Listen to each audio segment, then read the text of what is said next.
Welcome to Real Estate Success DFW, the podcast where top producing agents from Dallas-Fort Worth come together to share their stories and strategies behind their success. I'm Shaune Corbett, your host, and with over 300 million sold in the local real estate market and the honor of being best of D multiple times, I know what it takes to make it in this market. Each episode, we're going to dive into the world of real estate, learning from the very best in the industry. If you're ready to level up your game, you're in the right place. Let's get started. Hey everyone, Shaune Corbett here. We have got Real Estate Success DFW, and I've got a guest, Martha Cox. How are you, Martha? Hi, happy to be here.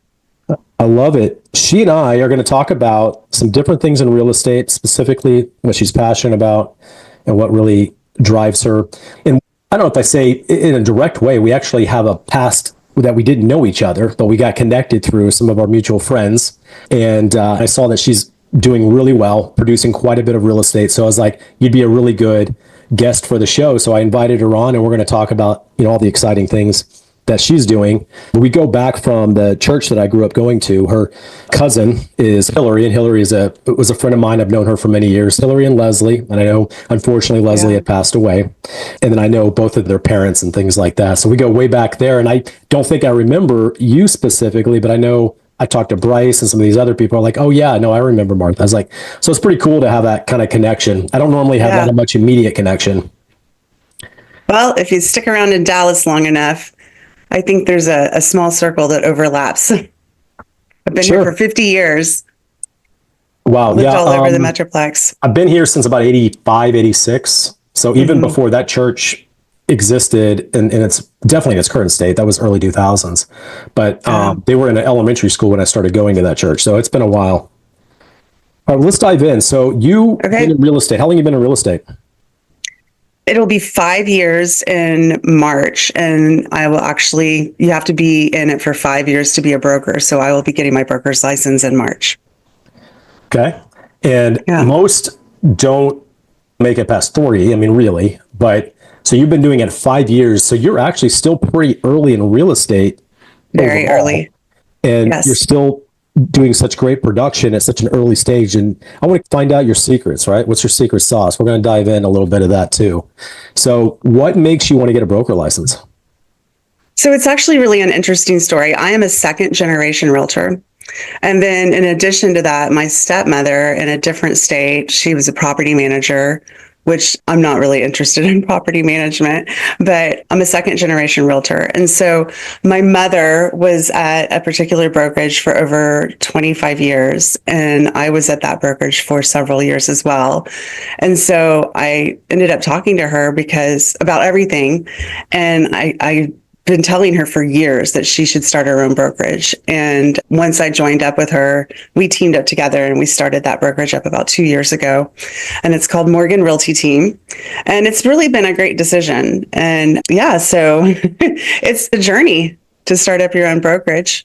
And so we are a boutique brokerage where our focus is not on getting other agents, really. Our focus is just on serving our clients. Okay. And the Morgan is the relationship that I know. So it's interesting that's the name that comes out of it, because that's the relationship that I know. That's pretty cool. That's my maiden name. One of the things that I know you want to emphasize, the importance of self-education in this business. What about that is important to you? God, it's so important. When there's so many people that want to become a realtor because of what is seen maybe on HGTV, right? Or they have an idea of what it is. And the reality is that I found out very quickly, anyone can get their real estate license, but they don't actually teach you how to do real estate when you get your real estate license. And even though my broker was fabulous, I feel that you either have to have a mentor, or you have to invest in coaching, which is very important, or you have to just self-educate. And there are so many ways to do self-education. And so I'm a huge proponent of that. I think probably the first 3 years, I almost obsessed about it. And I would just consume any type of content, whether it be on YouTube or coaching programs or calling other realtors, high production realtors, and just asking if I could take them out to coffee and bribing them with $50 gift cards to, pick their mind. Because I feel that as a community of agents, that we can only get better if we help each other. And I think that's really important to be very collaborative within the community of realtors. That's good advice. And, Yeah. you don't have to bribe me. You can call me if you have any questions. Thanks. I love it. One of the other things you talk about is done is better than perfect. I've not heard it said that way, but I get the gist of what you're saying. So what does that mean to you? Okay. So, sometimes there's so much to accomplish. And if you don't keep moving forward, then you're never going to get anything done. And so sometimes just keep moving forward. Sometimes you just have to be satisfied with the good job that you've done. And instead of making it perfect, it's good enough. But you just have to keep doing actions and focus on the activity and not the results. It's just that idea of time on task over a period of time moves you forward. I've got a good example. I think about this, and we all do this, right? And it could be in anything. Okay, how about you're giving an example? We talked offline about YouTube. Just stepping in and creating videos is a really difficult space for anybody. But Yes. we know that video content is an important component of building relationships and connecting with our audience because they get to hear from you. And getting started and making it comfortable and natural is a real hard thing to do, right? I mean, we're just staring at a camera and talking, and it's not that comfortable. A personal example I'll give you for me, I think I spent about 7 months before I sent out my very first newsletter. Okay. I read, you talk about self-education. I'm in full agreement. Yes. I probably spent my first 10, 15 years in real estate, and probably 80% of my closings were sphere of influence. And I moved it up to 100%. But COVID really exposed a weakness that I had in that I wasn't closing enough transactions because my sphere of influence wasn't calling me. And the reason why they weren't calling me is because I wasn't staying in front of them. How many times have you had someone close to you, friend, relative, they use somebody else and they had no idea you had a license? And it happens. And it burns and it sucks, but we're not staying in front of them effectively. So I read some books on it. And one of the things they talked about was being in front of them 40 touches a year, 40 touches. And they can be email, it can be text, it can be a phone call, and it could be social media. And it took me from the point I realized that to I got my database finished. Now I can do something with my database. It took me 7 months to pick out a newsletter. I finally just said, forget it. Let's just sign up with, I used BombBomb to send out, and I signed up with Keeping Current Matters just because it's a pretty standard one. They have good content and it looks a little canned. I wanted it to be organic. We all want it to be organic. I want it coming from me, I want it organic. I just said, forget it. So I've done it for now 12 months straight. I send out a newsletter every single month, but it took me 7 months to send out the first one because I wanted perfection. I wanted it to look good. I wanted it to come from me. Yeah. And you probably wanted it, in Keeping Current Matters. I mean, they do. That's what they do is they produce content. And so it's not original, but that's an example of done is better than perfect. And you can take that and you can morph it to now include perhaps some of your podcast clips or something like that. And that's the biggest challenge is just jumping in. And so, for example, you talked about your database. I did start off right. If there is anything that I would tell other agents is get your database. I never wanted a brokerage to have control of my database. I love my CRM. I actually have another one that I've added on, but that's a whole different topic right there. But it took me a while to get my CRM in order because there's just so many components. One of the things that I thought was really cool is I was able to use an extension and I sucked everybody's birthdays out of Facebook and then I dumped them into my database. So I do birthday cards every single year and I have them all printed up at one time and then I batch them in August. And then, so I just grab that batch and I'll mail it out every Tuesday, every week. But I was able to get all of those birthdays that way. And then I went through and I cleaned up all the addresses. The one thing that I do need is I need to update the emails. I need to make sure I have the emails. But when you talk about touches, that's so important. And that's what I've spent the last few years working on is making sure that I'm in front of my sphere of influence. And so I do a monthly market report in January and June, and it's a beast because I run individual reports for each of those people, and there's about 700 people. And these people are all people that know me. They know my husband's name. They know my kids' names. They know me. It's a monster to put together. My dad and my stepmom will come over the week after and help me fold, and it's just...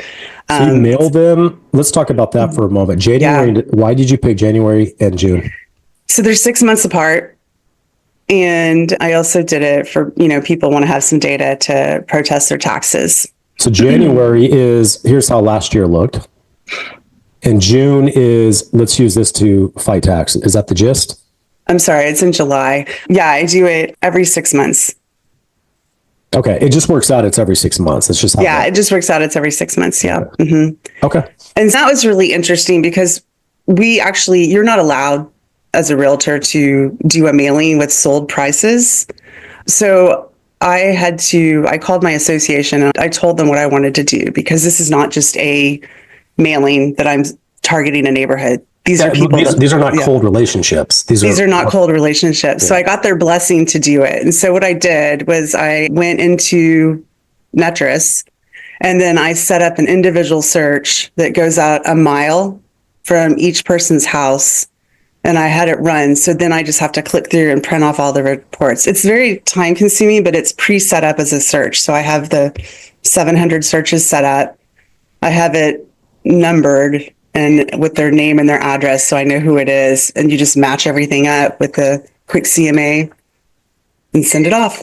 So we're going to get to this 48 hours in a day. I want to talk about that in a moment, but sure. I already see why one might think that about you. And I'm going to tell you what my thinking is on this. You've given me two wild examples that's about efficiency, not so much about the personal touch in a sense, but it's because personal touch means every day I'm going to write a letter, mail it to them. No, we're going to hit 700 people. We're going to batch this.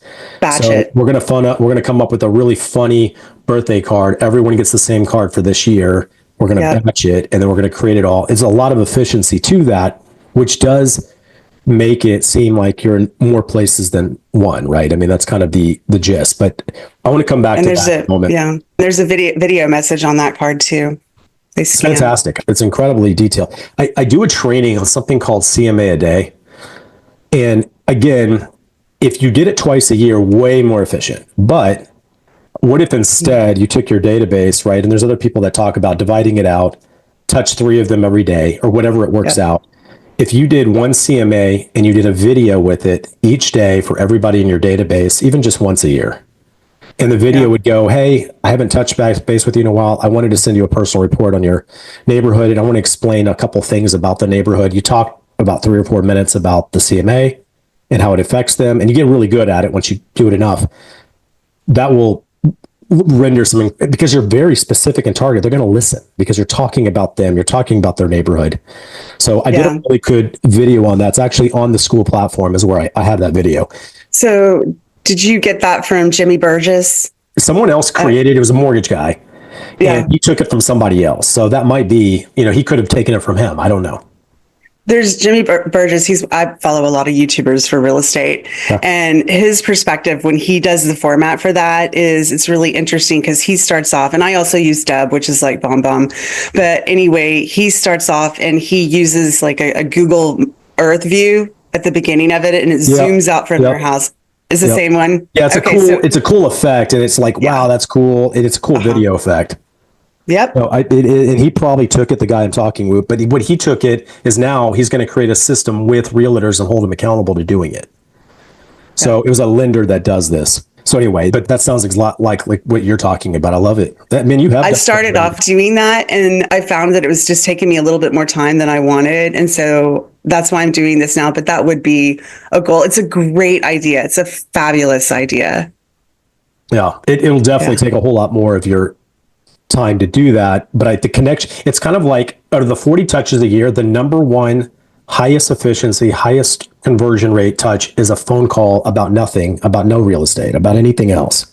That's going to be inevitably, they're at top of mind again, because you reset the top of mind.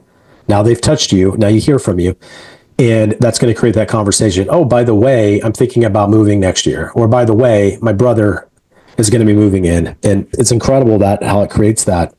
I love all this. This is fantastic. So, and I think this is a value add that agents offer is having a quality network of people that can solve problems that you can't solve. And one of the things you talk about is knowing people in the industry. And what does that mean to you?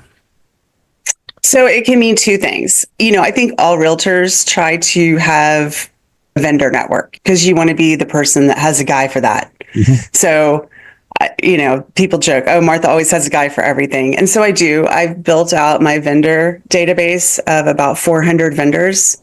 And that's really important because there's some weird stuff that people ask you for. They might need a business broker. I have a business broker. So it like people that I know and that I've talked to that I can refer. So that's important. But the other component of that is I think it's really important to have a network of other agents that you talk to and to be willing to pick up the phone because every transaction is different. For example, I had a transaction with solar panels on it. I had a listing with solar panels on it and I needed some advice. And yes, it's great if you can go to your broker or you can go to other agents, but I decided to call 12 of the top producing agents in Denton County. And I called them and the advice that I got was wildly different. Half of them told me that they would never take a listing with solar panels and that they would never advise a buyer to buy a listing with solar panels. And then I went ahead and I interviewed the rest of them and I got more data and more intel.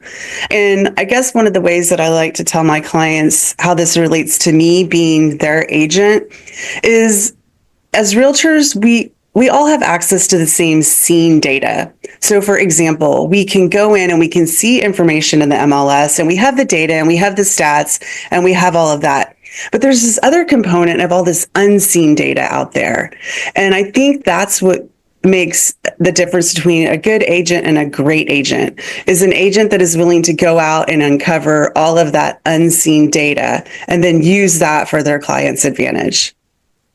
There's two fundamental things that agents do that can't be done without. And one of them is the customary element to contracts and writing contracts, things that we know that we can get away with making the offer and what we can't and what we know won't work. Those kind of things you don't know unless you're actually doing it and you're in the business of doing it. Buyers and sellers can't access that because they don't have experience, right? And then the second thing is being able to solve real estate problems that they don't have the ability to do because they're not in that space. They don't know, right? That makes a big difference. You're talking about solar panels. I did a real intense interview with a solar panel sales guy, real sharp. He sells tons of them. And they're telling their clients, it's going to raise the value of your house and all these things. And I know agents hate solar panels. I know they can't stand them. They only create problems. They work against the debt to income. And there's all these other components that create such a negative. I'm a problem solver. So I take anything and I work out backwards. This is what it's going to cost you if we want to sell this property with the solar panels. And I get realistic with them up front. I don't care. They want to get an agent that says, hey, no problem. We'll get the buyer to pay for it. Okay, good luck with that. But that's not going to happen. They're buying your asset. So there's always a way through and to solve those type of things. I think having a network of people you can reach out to is incredibly valuable. It really is. And even more with that. So I called appraisers as well for that particular transaction. I called appraisers and I got up to speed about how they're valuing solar panels. So and it's interesting because it's such a regional thing. So I'm part of a network of agents. It's a mastermind group that I've been a part of for several years. And one of my best friends is a realtor in Arizona and they don't care there. They love solar panels. So it varies from market to market. So it's important to know people in your market. For sure. I would tell you it would be worth your time to watch that video. I drill them. Okay. I said, this is what you're telling people. I'm telling you the way it actually works. So what are you going to do in this situation? I was pretty hard on him. He's actually a friend of mine that I brought on. And we did actually an in-studio live interview. It's a real good interview I did. So what does 48 hours a day mean? Oh, yeah, that's funny. So there's all 24 hours in a day, but I have a couple friends that call me 48-hour Martha because they say that I accomplish more in 48 hours than most people that they know. So I think that I can attribute it to a few things, but you hear it said a lot, get up early. And so I think that I accomplish at least 4 hours of work before my family even wakes up. So I do wake up very, very early. And another thing that I do is I'm also a paperless Martha. I feel like a cluttered life of like paper and everything kind of has a cluttered mind. So I like to operate almost paperless. And that was a whole project that was a very long process. I used to have two of those tall file cabinets, and it took me several years of waking up early and going paperless, but it makes me very productive because I have quick access to any kind of information, whether it's business related or personal. So for example, I think it was like 6 years ago, I had a kid step on a nail or something like that, and we rushed him off to the doctor, and then they were going to have to give him another tetanus shot. And I'm like, hold on a second. I just typed in keyword tetanus, and I'm like, here it is. Yeah, there's the record. So but just having everything available, it makes me very mobile. It makes me have access to information. But yeah, it makes it so you could work anywhere. I could work anywhere. Yeah. Mm-hmm. And I think another thing that attributes to that is I set project goals for myself. So most of mine are marketing goals because that's what we have to do is we have to constantly market. And what I do is I set a date and then I tell an accountability partner. And so I am real firm about promises that I make to myself about when I'm going to accomplish something. And then I do break that down into little bite-sized pieces over, I manage it like a project.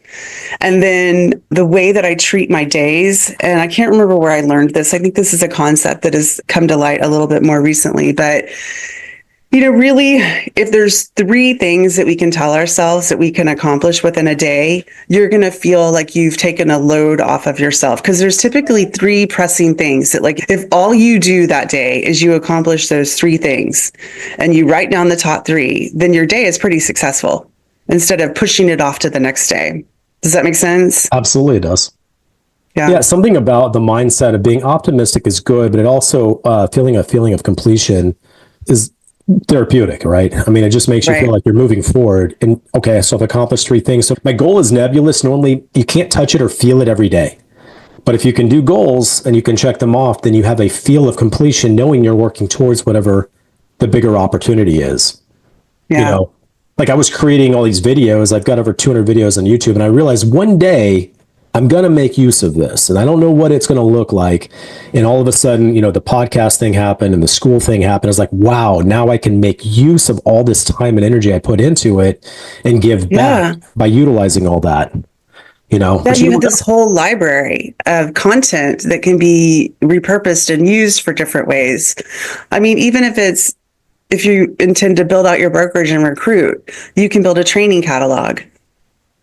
I think inevitably it'll happen. I did run a brokerage for about 10 years. I ran my own brokerage, and I will never do that again. I'll be honest with you. I'm a risk taker. I don't mind the liability. I just don't want all the expense, the headaches, the management because you have to provide everything, right? And you're attached to every contract. Some people can not sleep at night thinking that. That wasn't a big hiccup for me, but I know most individuals are like, did they check all the boxes? This agent's a little crazy. She might have forgot something. And you get all stressed about it, right? I have the ability to kind of move past that, but a lot of people don't, man. They get eaten up by that. And I put systems in place, which we're going to talk a minute about, because I'm going to go back here 48 hours a day, because it's important. We don't all just wake up and work extra hard and accomplish a lot of things. What happens is you got to have proper tasks and systems in place in order to be most effective. That the bigger picture is a big elephant, but we're going to accomplish a little bit of it every single day. And as we chip at it, we're efficient. And some things you might do efficiently a couple times a year, like we talked earlier, which makes it look like you're everywhere all the time. And that's systems that do that, right? You don't wake up one day, you're not writing cards every day. That's very inefficient. Just as a side note on that. But I know another thing that we talked about offline is you've actually written some books effective for buyers and for sellers. And I feel like some of the things that we were talking about wasn't just about buyers and sellers. It could be about agents benefiting from some of your information as well. You want to share a little bit about that? Sure. Yeah. It's really interesting. So what I kept hearing often is from clients, whether it was with my mom or myself, people would say, nobody's ever told us that before, or nobody's ever done that for us before. And these were clients that were not new to real estate. They had sold and bought multiple properties.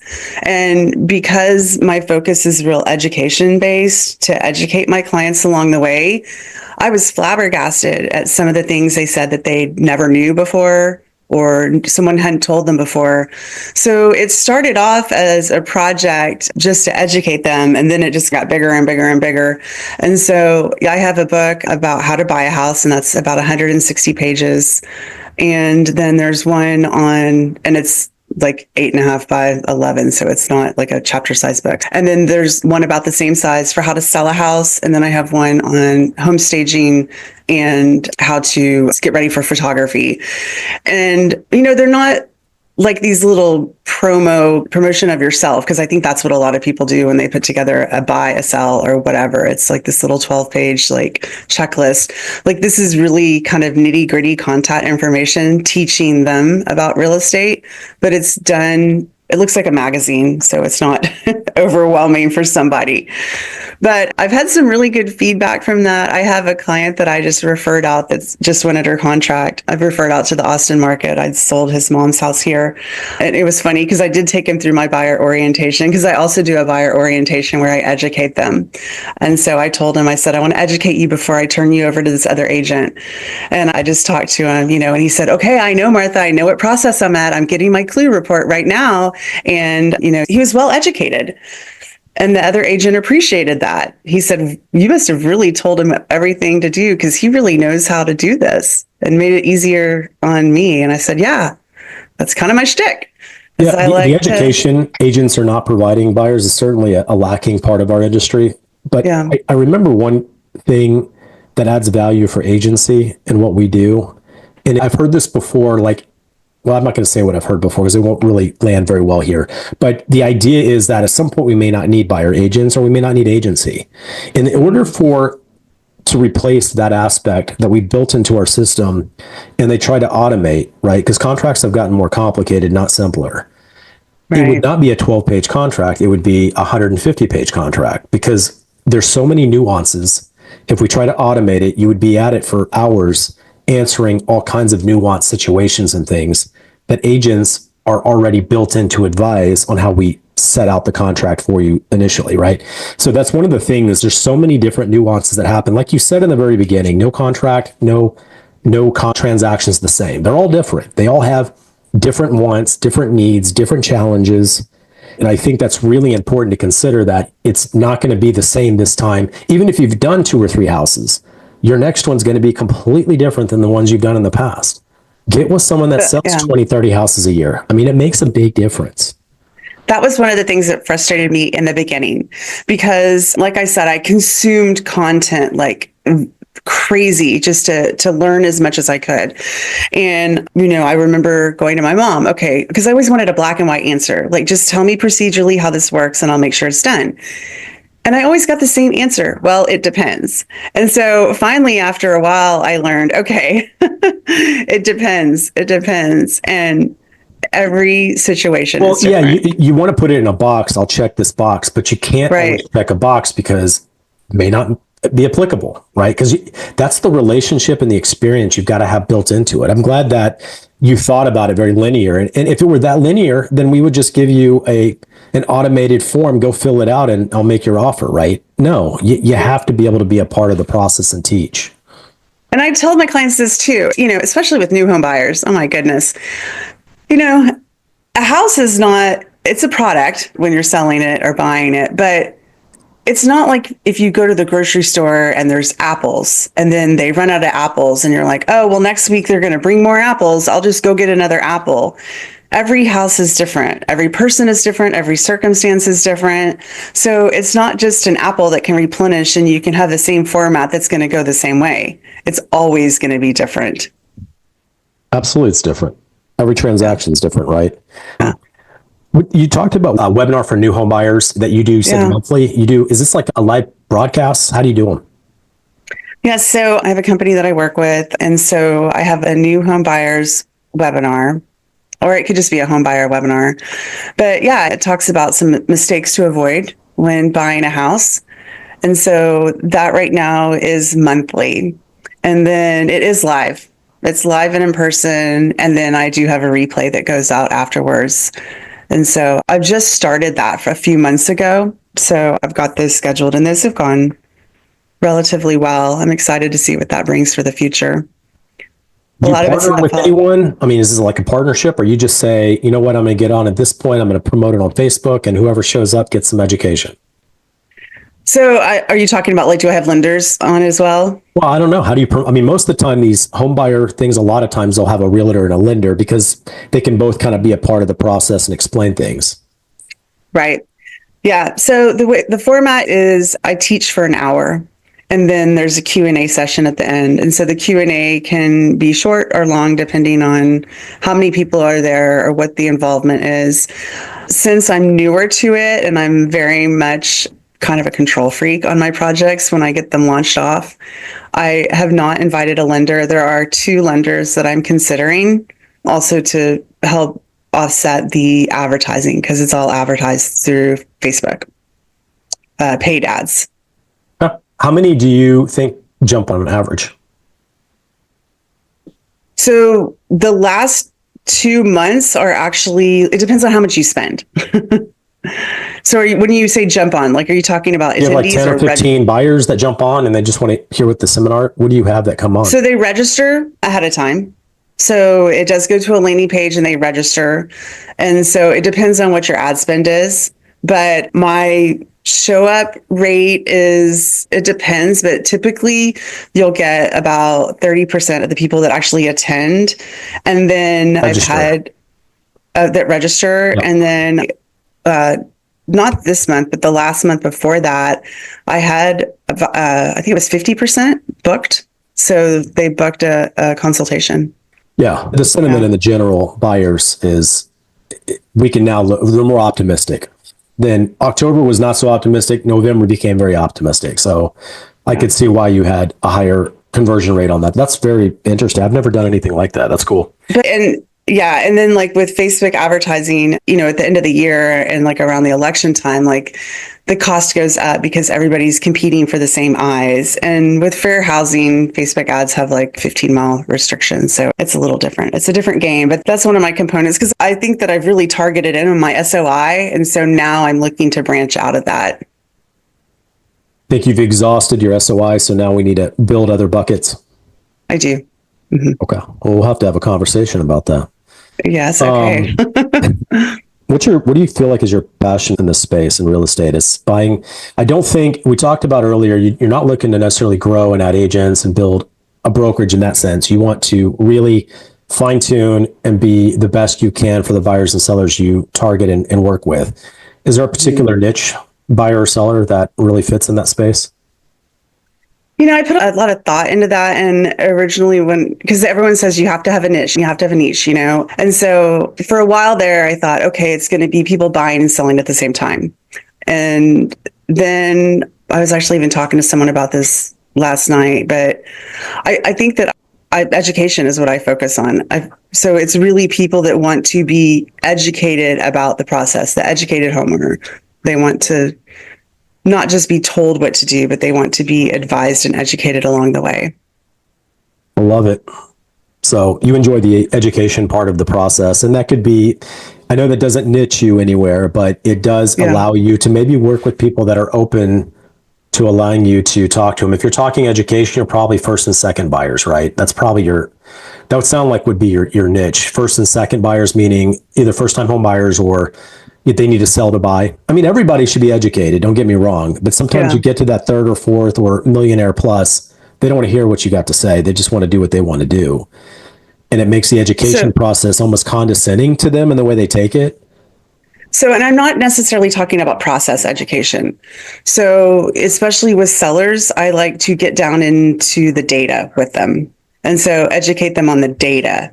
So it could be a very sophisticated seller or a very sophisticated buyer, but it's just a way of analyzing the data or looking at it from a different perspective or, you know, competitor research, like looking at the homes that are for sale that other home buyers might be looking at, touring those homes, interviewing those agents, coming back to them, giving them all of the information, keeping them in the loop, and educating them along the way.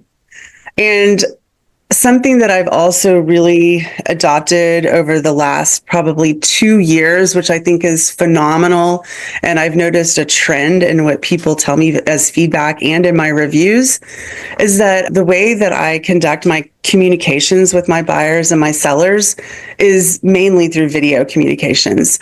And I do a lot of screen sharing. I compile a lot of data as I'm teaching that. So typically my clients, I won't say, oh, when's a good time to talk? So I'm talking to the husband and the wife together, but like I'm constantly feeding them information on my time so that they can consume it on their time. And so, like if I had buyers a few months ago that were overseas for several months, they were on vacation for 2 months. And so we are in totally different time zones. And so it's just easier for me to pull all the data and everything that I need on a screen. And then I'm like taking them through and I'm showing them everything, whether it's through a contract or through its data or city data, or there's just a lot of data involved in real estate and there's a lot of decisions. And so it's great because seller one or seller two can view it on their own time, and then they can talk about it and come back to me. And I think that video is a huge thing that we should all be utilizing. I think this will also contribute to 48-hour a day. Yes. And the reason is because we don't have to coordinate anything. You have your time set aside that I'm going to create. And when you create that content and go through it and explain it on video and then send it to them, it makes it look like you're there and you're part of another time you're there, but you're not there, right? Because you did it on your own time. Right. I think that's a very fascinating way to improve your efficiency. I'm going to add that to my scalability. And the thing that's really interesting about it is the feedback that I've gotten is, other people are busy too, and they can rewatch that to consume it. It's almost like if you go to the doctor and you sit down and they're explaining some complicated procedure and you don't really absorb it all. But if you were just able to pause and go back and watch it again, then you could absorb it. And I think that my clients it gives them the ability to make better decisions and choices because they're able to consume information on their own time and rewatch it later. I've taken a few things from you. I'll have to source you on it probably. I'm going to add it to my next phase, my final training chapter that I've got set up for school. All right. Hey, very good interview. Thank you, Martha, for all your information and content. A lot of good things I think people can walk away and appreciate. Buyers, sellers, and agents, of course, all of them could benefit from a lot of the things you're sharing. I love your detail. I love your specific capacity and the ability to focus on education and really make that a big part of what you do as an agent. Very few agents take the time to do a lot of that. And that they don't, and when you're talking to them, they don't do their homework. It makes a big difference when we're negotiating and working through one that's done the homework and knows how to work through it, and the other that just, they have no control over the transaction, right? There's a lot of seller agents like that. How do we find you? Yeah. What? How do we find you? Oh, you can find me at morganrealtyteam.com. And then my YouTube channel, which is not out yet, but it's The Educated Homeowner. Yeah. Well, this will probably post in the next few weeks. Maybe at that point it'll be out and then they can sign up and check you out. I appreciate you jumping on with me. Any last things that you want to share? No, thank you so much for having me. I wish you so much success in your podcast. This is exciting. Well, very cool. Well, maybe we'll do it again in a year and there'll be a whole different Martha at that point. Yeah. Thank you guys, all of you, for being a part of this and listening all the way to the end. Martha has been exceptional. She is a very good agent. I would definitely recommend her. And I want to make sure we wish everyone a high performance week. Thank you. Thank you.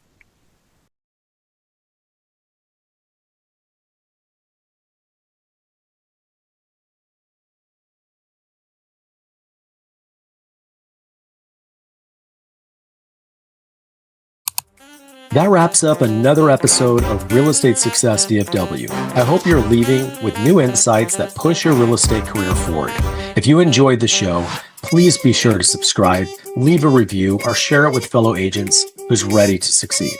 And if you're interested in working together or have any questions, I'd love to hear from you. Reach out to me directly. My personal phone is 214-228-0383. Let's connect and make real estate success happen together. Until next time, keep pushing forward. I'm Shaune Corbett, and this is the Real Estate Success VFW. Have a high performance week.